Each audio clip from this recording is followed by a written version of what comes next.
아멘.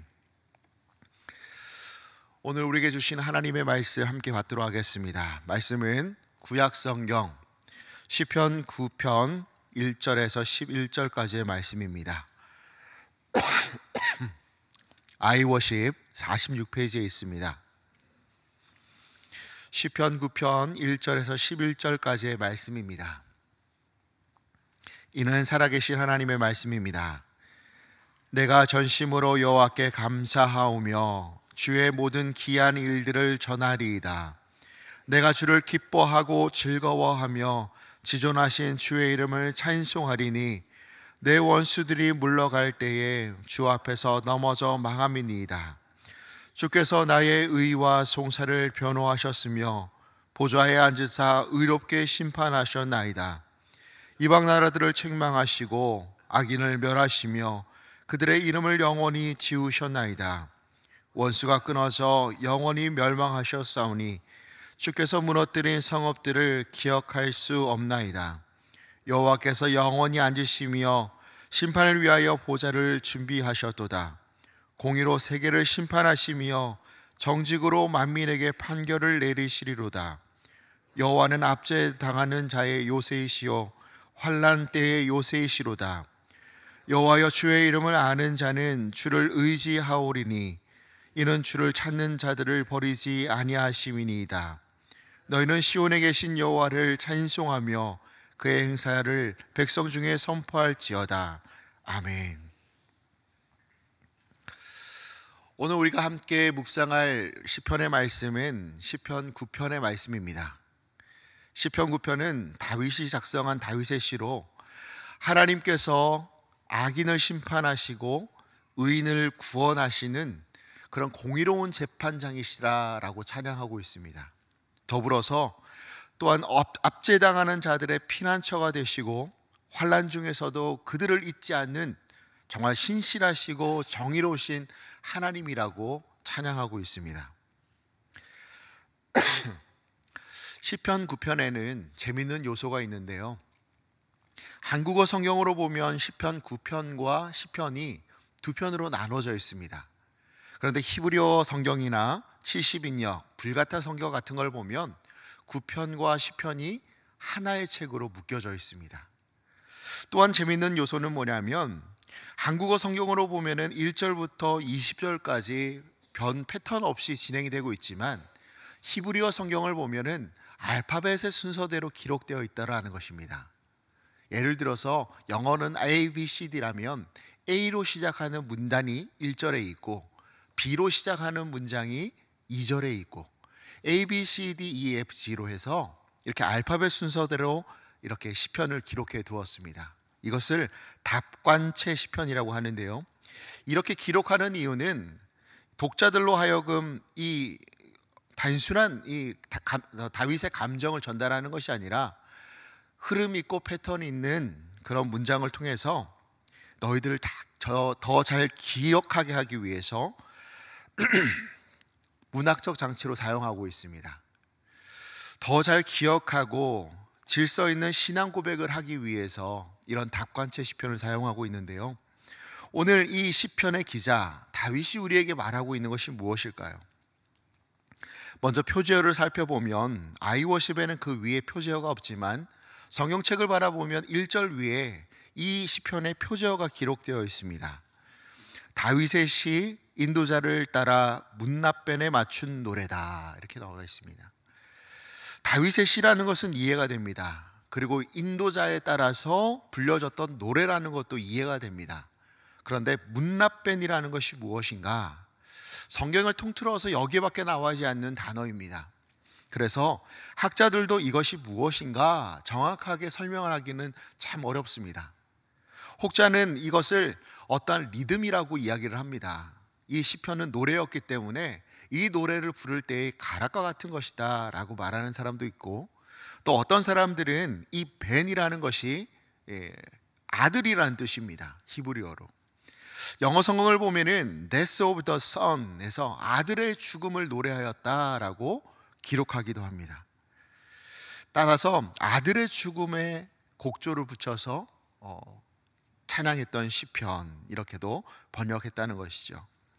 정확한 배경은 알 수 없으나 한 생명의 죽음 혹은 억울한 희생과 그러한 상황 속에서 다윗은 여전히 공의로우신 하나님을 찬양하고 있다는 것은 분명하다는 것입니다. 그래서 오늘 우리가 함께 묵상하는 시편 1절에서 11절은 단순한 감사의 노래가 아니라 고난 속에서도 하나님을 신뢰하자라는 어떤 믿음의 선언입니다. 불의한 세상 속에서도 의로우신 하나님을 붙들겠다. 나에게 다가오는 이 세상의 환경이 너무나 불합리하다 할지라도 공의로우신 하나님을 내가 붙들겠다라는 믿음의 찬양이라는 것이죠. 오늘 보면 시편 4절의 말씀을 보시면요, 유독 법정의 단어들이 많이 나옵니다. 제가 4절의 말씀을 한번 읽겠습니다. 주께서 나의 의와 송사를 변호하셨으며 보좌에 앉으사 의롭게 심판하셨나이다. 송사, 변호, 심판, 그리고 이후에 나오는 판결과 같은 단어들이 바로 법정 단어이죠. 생각해 보십시오. 누가 법정에 서는 것을 두려워하겠습니까? 죄 지은 사람이 법정에 서는 것을 두려워할 것입니다. 죄가 없는 사람은 법정에 갈 이유도 없을 뿐더러 법정에 선다 할지라도 두려워하지 않습니다. 왜 그렇습니까? 떳떳하기 때문이죠. 나에게 죄가 없기 때문에 나의 죄를 심판하는 그 자리라 할지라도 두려워하지 않는 것입니다. 마찬가지로 하나님 앞에 설 때에 우리는 죄인으로 서는가 아니면 용서받은 자로 서는가, 그것을 오늘 우리에게 묻고도 있습니다. 주 안에서 죄를 용서받은 사람들의 태도는 죄를 가진 사람들과는 전혀 다를 것입니다. 죄 가운데 있는 사람은 주님 앞에 갔을 때 두려워하지만 하나님 앞에서 그 죄가 해결된 사람은 그 앞에 담대함으로 서 있을 수 있다는 것이죠. 시편 32편 1절과 2절에는 이렇게 말합니다. 허물의 사함을 받고 자신의 죄가 가려진 자는 복이 있도다. 간사함이 없고 여호와께 정죄를 당하지 아니하는 자도 복이 있도다. 여호와께 정죄당하지 않는 자들은 어떤 자들입니까? 하나님의 심판에서 벗어난 자들인 것이죠. 그보다 더 무서운 일은 없습니다. 여호와께 용서받지 못하는 것, 우리의 죄를 우리 스스로 해결하려고 해서 주님 앞에 갔을 때 우리의 죄가 드러나는 것만큼 두려운 게 없습니다. 그런데 우리는 여호와께 그 모든 무서운 일을, 죄를 해결받고 하나님 앞에 갔을 때 떳떳하다는 것, 얼마나 복되다는 것입니까? 그것은 영원한 기쁨이 있다라는 거예요. 이 기쁨이라는 것은 내가 언제 죽을지 모른다라는 두려움, 그리고 그 죽음 앞에 갔을 때 어떠한 심판을 받을까라는 어떤 두려움이 아니라, 나는 지금 주님께 해결을 받았고 주님이 나와 함께 하심으로 내가 지금 하나님 앞에 간다 할지라도 내 기쁨은 어떠한 사단이, 어떠한 두려움이, 어떠한 고난이, 어떠한 세상의 욕망이 해할 수 없는 기쁨이다 라고 선언한다는 것이죠. 마지막 날 우리 모두는 하나님 앞에 서게 될 것입니다. 이 단순한 진리가 오늘날 우리 한국교회는 많이 약화되어 있습니다. 그날은 반드시 옵니다. 언제가 올지는 모르지만 그날은 반드시 오게 됩니다. 그리고 두 문 중에 한 문으로 들어가게 됩니다. 천국이냐 지옥이냐. 가운데의 지대는 없습니다. 그 결정은 한 번입니다. 그러나 그것은 영원합니다. 100년, 200년이 아니라요, 영원이라는 거예요. 1000년, 2000년이 아니라 영원하다는 것입니다. 지옥에 간 사람은 천국으로 옮길 수 없고 천국으로 간 사람은 지옥으로 떨어질 수 없는 것입니다. 그 판결이 단 한 번 돌이킬 수 없는 것이 우리의 삶의 앞에 다가오고 있다는 것입니다. 그러므로 사랑하는 성도 여러분, 지금이 우리에게 주어진 기회입니다. 하나님 앞에 날마다 회개하며 하나님 앞에 은혜를 구하는 삶이 되어야 할 것입니다. 죄 용서함을 받는 시간이 지금이 되기를 바랍니다. 내일 용서를 구하겠다, 내일 그 사람과 화해하겠다, 내가 하나님 앞에 내일 나아가겠다가 아니라 주님께서 마음을 주셨던 그 시간 주님 앞에 나아가고, 주님께서 마음을 주셨던 그 시간 그 사랑하는 이웃에게 나아가 용서를 구하는 오늘 하루가 되시기를 주님의 이름으로 축복합니다. 그래서 오늘을 용서받은 자로 살아가시기를 원합니다. 다윗이 여호와의 법정 앞에서도 두려워하지 않을 수 있었던 이유를 두 가지로 설명하고 있습니다. 여호와의 법정에 섰음에도 두려워하지 않는 이유는 첫 번째로 하나님은 공평하시며 약한 자의 편에 서시는 분이라고 이야기합니다. 우리 9절의 말씀 함께 같이 읽겠습니다. 여호와는